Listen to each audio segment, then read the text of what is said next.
Well, the economic picture continues to look shaky at best. You know, if there's another revenue downgrade, what does this mean? Does this mean rainy day time, or do you think you can make up even more if you needed to?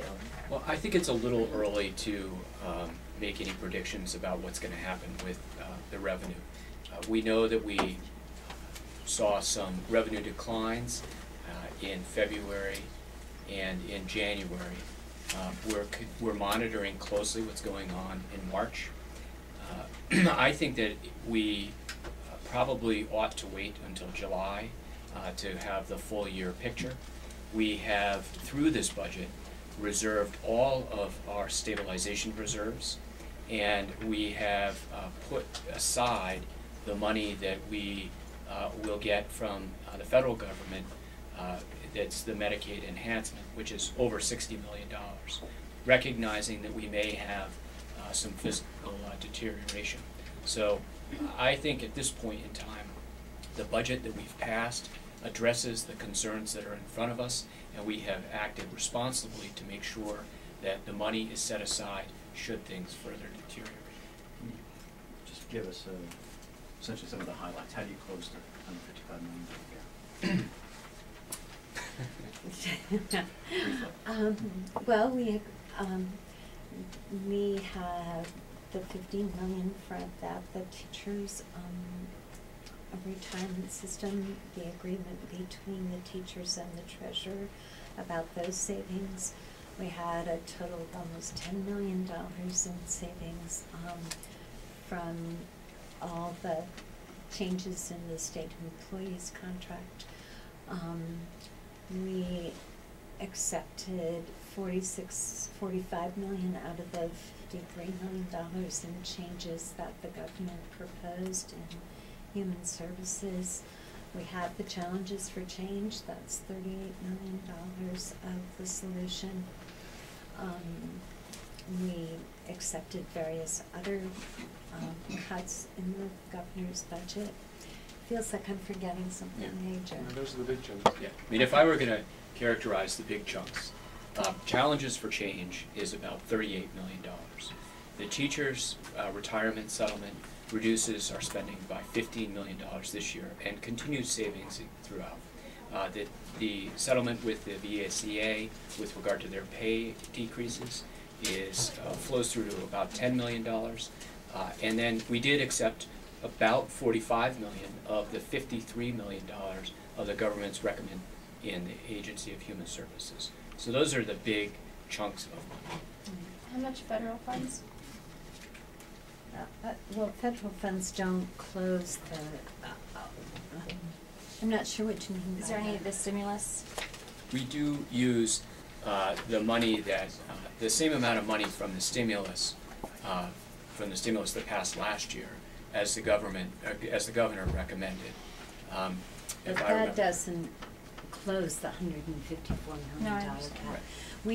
We were the beneficiaries of the change that the Obama administration made, $13.3 million in what's called clawback that we won't have to repay to the federal government. That was part of the scheme set up to pay for Medicare Part D. So because Vermont had been offering prescription drug programs for seniors, they recaptured what we had been paying to help them pay for the program to be administered at, or that comes from the federal level. There are also, in both the governor's budget and our budget, are approximately $20 million in what we call indirect or other revenues.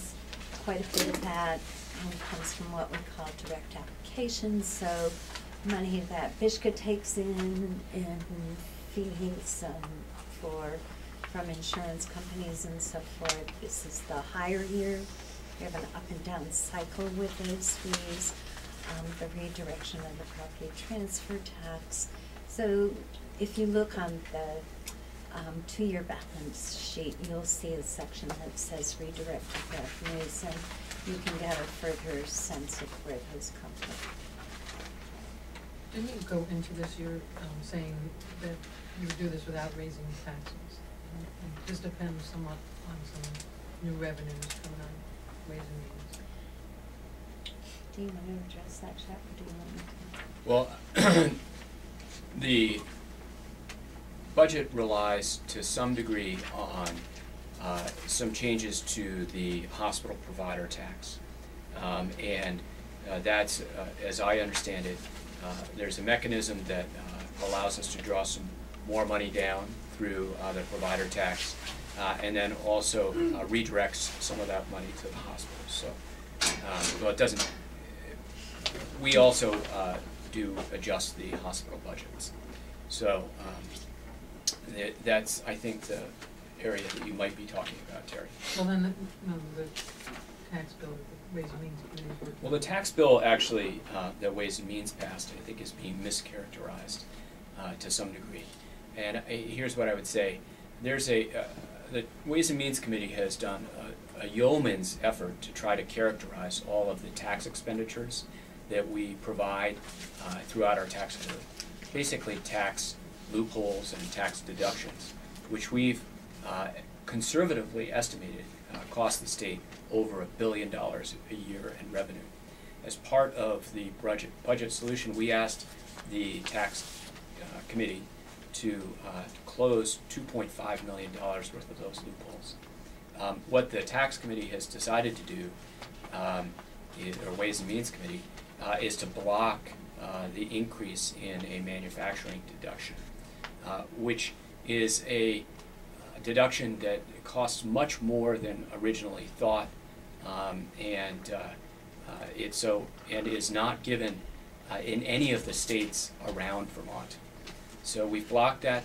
That means that we'll have $4 million more in revenue than we would under current projections.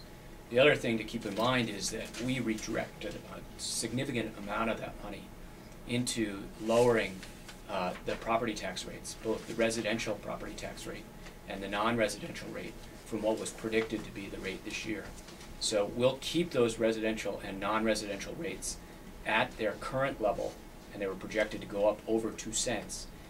And in particular, keeping the non-residential rate at the level that it is now will benefit business owners, small business owners, large business owners, because it goes directly to their property tax bill. Martha